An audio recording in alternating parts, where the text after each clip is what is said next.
Happy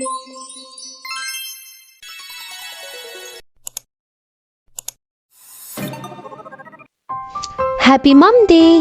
Tara, samahan niyo naman akong mag-bake ng banana loaf bread. Simulan na natin. Labasan natin ang ating saging. Lakat na saging, yes mga moms, at ganyan ang itsura niya.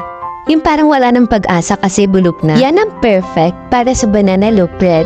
Mas malasa kasi yan, tsaka mas natural yung kanyang pagkatamis. Meron lang akong mga part na kinayod kasi pakiramdam ko ba may nagtitiktok na nauot. Hindi, char lang. Alam mo ba ma'am, siya saging na ginamit ko dito, free na lang to nung namili ko ng lahat na maganda. Kasing ganda ko, char. Kesa daw kasi itapon nila, ibinigay na lang nila sa akin. Kaya naman pinagpray ko si kuya, ang sabi ko i-bless pa siya ni Lord para marami pa siyang mabigyan ng ripe banana. So ayun na nga, kapag nabalatan na natin ng mga ripe na saging, imamash natin siya or dudurugin lang natin. Di ko masyadong tinurog moms kasi gusto ko sa banana loaf bread, yung pag kinagat mo siya, meron siyang buong saging. Ako lang ba or ikaw din? Ayan, kapag namash na natin siya, ihahalo na natin yung mga wet ingredients. Nandiyan yung itlog, yung gatas, pati na rin yung melted butter or yung oil. Wala kasi akong butter kaya oil na lang ginamit ko. You can also add vanilla extract kung meron kayo sa bahay. I-mix lang natin siya and then set aside. And after that, doon naman tayo sa mga dry ingredients. Ang kailangan lang nating pagsama-samahin ay yung APF, baking powder, baking soda, salt, brown sugar, white sugar, and then yung ating cinnamon powder. And ilagay na rin yung chocolate chips and then yung ating raisins. Pagsasama-samahin lang natin sila or paghahalu-haluin natin siya ng mabuti. Actually, dapat sinasala natin yung flour pero hindi ko na siya nasala. After that, pagsamahin na natin yung dry ingredients and then yung wet ingredients. Don't overmix mga moms para hindi bumangit ang texture niya. Nag-spatula na ako kasi mas madaling gamitin to panghalo. Nakalimutan ko pala yung nuts, mom. Anyway, optional lang naman to and you can use any kind of nuts. Ang ginamit ko dito, moms, is cashew nut kasi paborito ko talaga yung cashew nut. And after that, kukunin na natin yung ating tray na paglalagyan.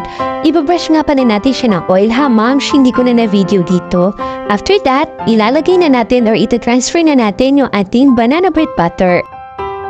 At after natin siyang ilagay sa ating pan, lahat ng butter, isprinkle na natin yung ating pan-toppings, yung raisins, yung ating nuts, at chocolate chips. Bago ko nga pala i-prepare yung butter ng ating banana loaf bread, ay na-preheat ko na yung aking oven 180 degrees Celsius. Pasensya na mga moms, hindi ko na na-video ha. Mahirap pala kasing mag-bake habang nagre-record. So ito na nga, ilalagay na natin ito sa oven. Mga moms, huwag natin kakalimutan gumamit ng pot holder ha, kasi mainit din yung surface ng oven kapag nahawakan mo.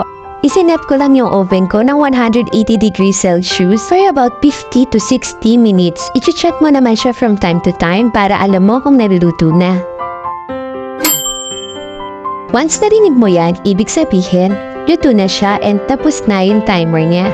Siyempre, ano pang gagawin natin? E di hahamuin na natin yung ating banana loaf bread sa oven. Using toothpick, i-check natin kung talagang luto na yung loob ng ating bread.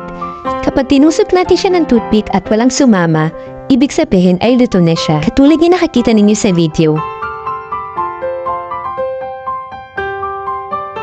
So eto na nga mga moms, eto yung favorite part ko dito, yung fiki mantine. But before that, ni-slice muna natin siya.